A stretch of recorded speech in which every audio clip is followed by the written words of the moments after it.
What's up, guys? This is David the Smash Man here, and here is another anime review. This time it's gonna be Hajimete No Gal or Gyaru, however you want to pronounce it. And it's in English. It is my first girlfriend is a gal, or first time girlfriend is a gal, something like that. So this anime is obviously an adaptation from a manga that has come out a few years ago, and it's a monthly manga that comes out, and it was odd that it only came with 10 episodes instead of the usual 12. I don't know if it had to do because of the artistic style direction that they wanted to present the story, but they had 10 episodes which finished today, so I figured I'd give my review on it. Now what I'm going to do is I'm going to try and break this review down to what I thought of it simply as an anime. And then the second part is going to be regarding how I thought of it as an adaptation of the source material. Now, granted, I'm going to go through tons of spoilers in here, both in the manga and in the anime. So if you haven't seen the anime, I don't know why you're listening to this review, because you should probably watch it, then hear it. If you're reading the manga and you haven't caught up, catch up, then listen to the second part of this review.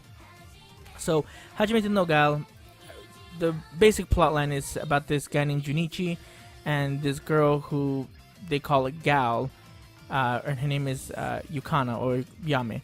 But anyway, the premise of the story is that girls who are gals are supposed to be very easy to hook up with, and Junichi obviously is like this closet otaku nerd who wants to get laid. And so basically in the first episode, his friends basically send a love letter to Yukana telling her that she should meet him, behind the school one day. And so he kind of gets put in a situation. He's like, crap, I have to do it now. I want to lose my virginity. Let's do it. And asks her out, which she thought was kind of odd because earlier that day, she found, he had these porn mags and on the floor, and she's like, oh, you're reading porn this early in the day? Gross. Anyway, back to the last half of the first episode. So basically he's just groveling, and he's like, oh well, I don't need girls anyway, I just have my friends. He expected her to say no right off the bat, and she, I don't know, it kind of says yes. Well, she doesn't she does say yes. If you watch it, it's kind of odd because she even asked him, what do you like about me? And he really cannot come up with a good answer. He just kind of fumbles with his words, and so I think she initially was attracted to his reactions, and that's what kind of made her like, oh yeah, let's go on a date. Let's date. So that's kind of the premise of the story, and basically what happens is, and it kind of follows a lot of harem animes, where there's obviously the girl that the protagonist wants to be with. Then we have the childhood friend, which is Nene, who has ridiculous huge boobs, they're like Z's. I don't know, it just was weird. Then we have this girl Ranko, who doesn't really like him that much, but is into, spoiler alert, into Yukana, which is her best friend. And then we have Kashi-san, who is the perfect girl next door type of feel, but you find out she actually does she streams videos, and she kind of is very sadistic, and she likes people who fall in line and do stuff for her. So those are kind of the main people, and plus Junichi has all his friends, which I'll talk about later. And so it just kind of revolves around him and how he deals with different scenarios, like with Ranko not wanting him to be with Yukana, dealing with that, and with Nene wanting to be with Junichi, and then Kashi-san, who sees him kind of as a dog, as a servant, but steadily starts to show that she actually does care for him and kind of wanted to steal him, kind of, not really. So that's kind of the premise of what's going on here. And honestly, they touched on a lot of good points in this anime, where you see the protagonist, and he's supposed to be this pervy guy who just wants sex, and he gets opportunities to to lose it, but not with Yukana, not with his girlfriend. Like, he gets an opportunity with Ranko, he gets an opportunity with Nene, but he rejects it. And you know, he, like I said in the beginning of the season, you know, he goes out with this girl because he thinks that he's just gonna get lucky. He doesn't really have much feelings for Yukana, and you kind of see the progression of him, you know, basically denying it from saying no, I want to be with Yukana.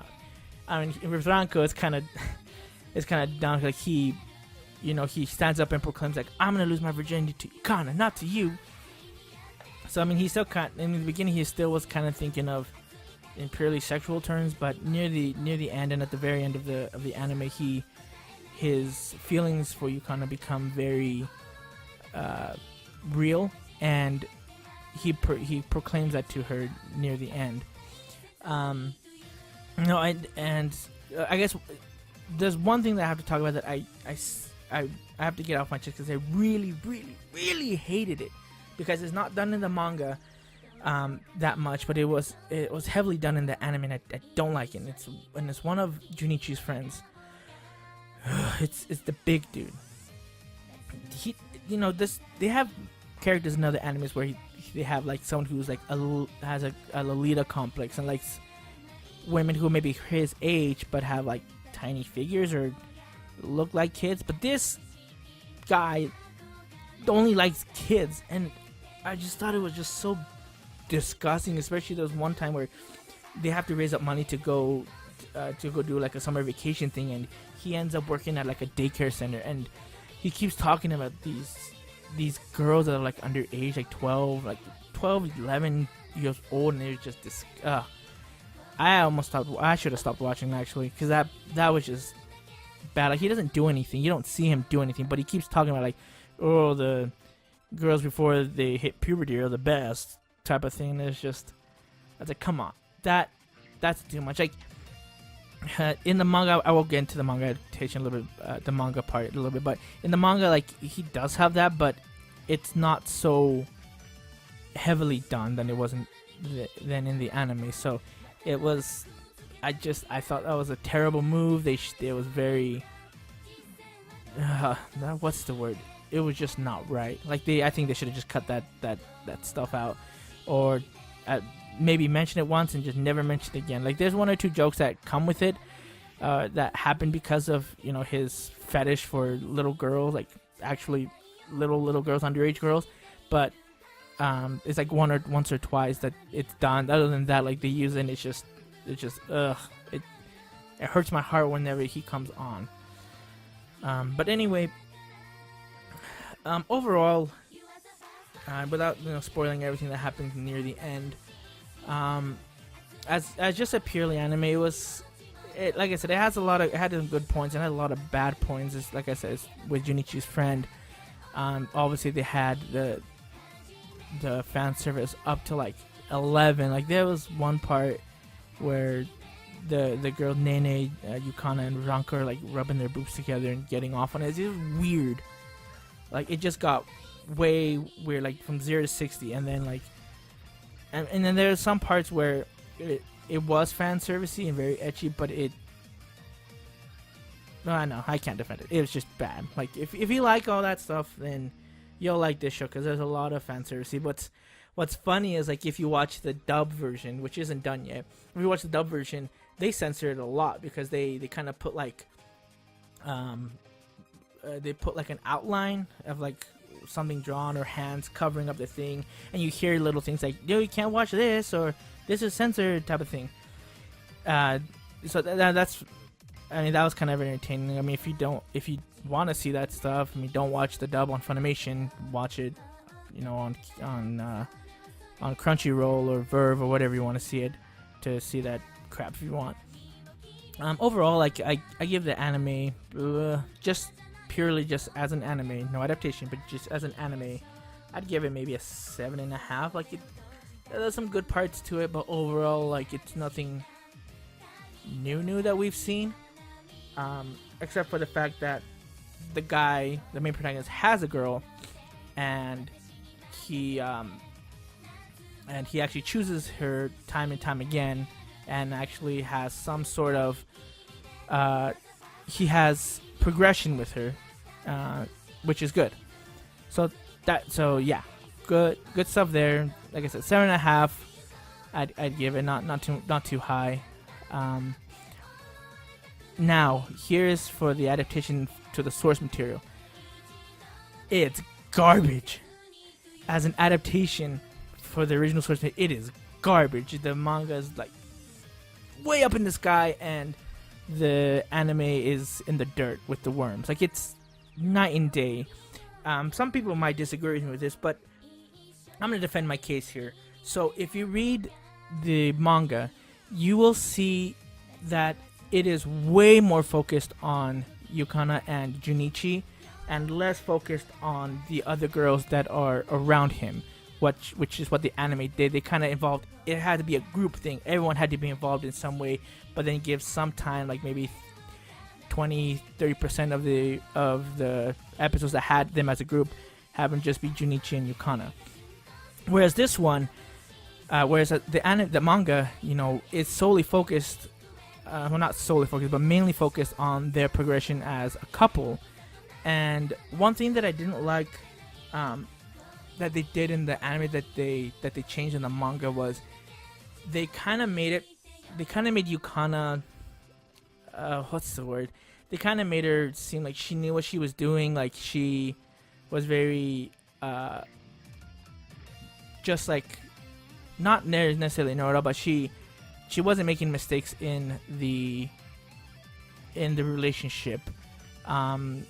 I mean, it was all kind of falling on Junichi. It was Junichi who misunderstood. It was Junichi who have all these doubts. It's Junichi who keeps trying to advance things when she doesn't. Like, it just kept putting everything on Junichi in the anime. In the manga, it's not the same. In the manga, they're both trying to learn how to become a couple. One of the big arcs and story progressions in the manga was that you find out that Ranko has been telling Yukana how to behave and what to do with Junichi, because she's never had a boyfriend. And so Ranko's like, oh, you should do this and do this and do this. And actually, and this is where spoilers get in. So the kiss that you see at the end of the anime, that's actually done, like, I think it's the 4th or 5th chapter of the manga, and it's like their first date too. And like, you see this, and you see her like advancing really fast with him, and you see her tease him more. Like, oh, try and kiss me. No, I'm just teasing with you. Oh, are you gonna try and touch my boobs? No, you're not going to. You're not a man.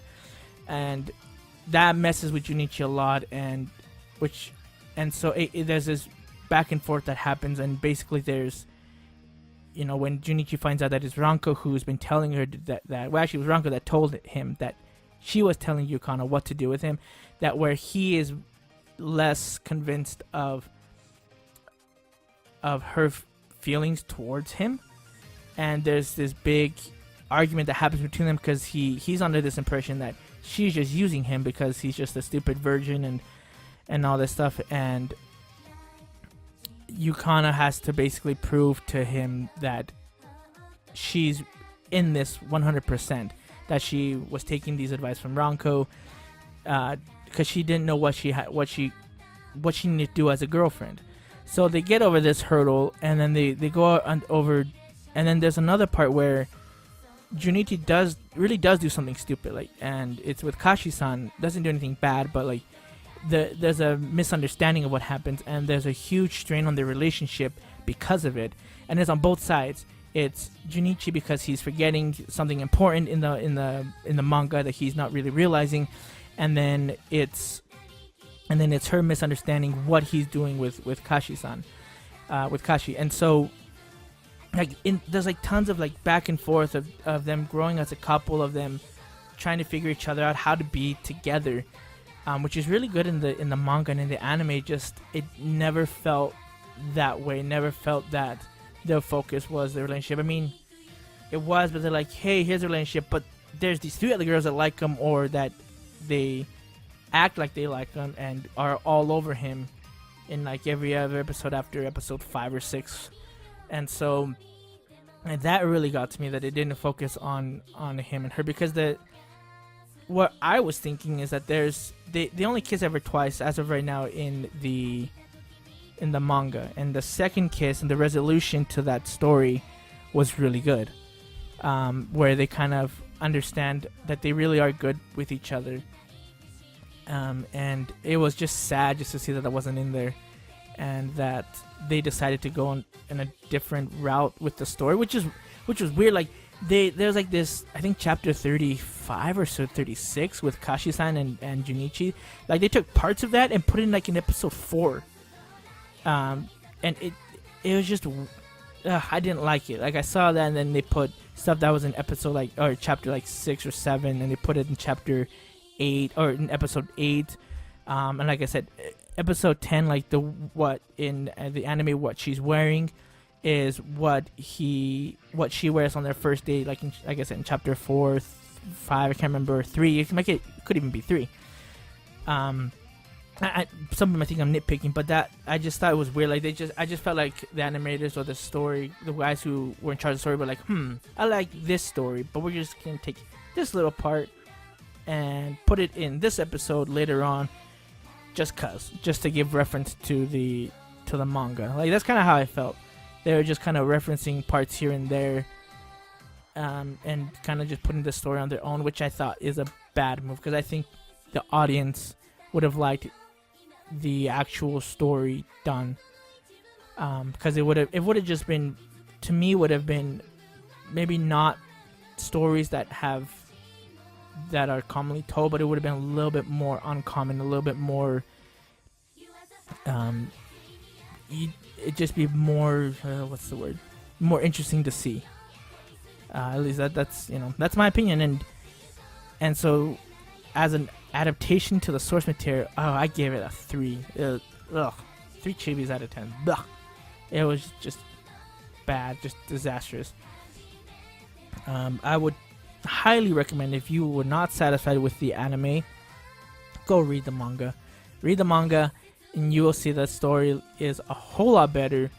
And if you are liking the Yukana and Junichi relationship, you're gonna like them, because there's tons of ups, tons of downs, and I just feel like it's more rewarding when you see the downs and then you see them get back up. It's just a whole lot better.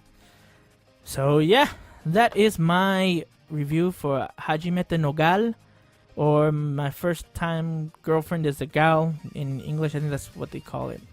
Let me know what you thought about the anime and the manga as well. So leave a comment down in the box, or you can follow us on Facebook, which is Chibi No Podcast, or follow us on Twitter at Chibi No Podcast, capital C, capital N, capital P, or listen to our weekly episodes that we have where we discuss news and have main topics that we discuss with a bigger group, on podomatic.com/Chibi No Podcast. This is David the Smash Fan. See you later.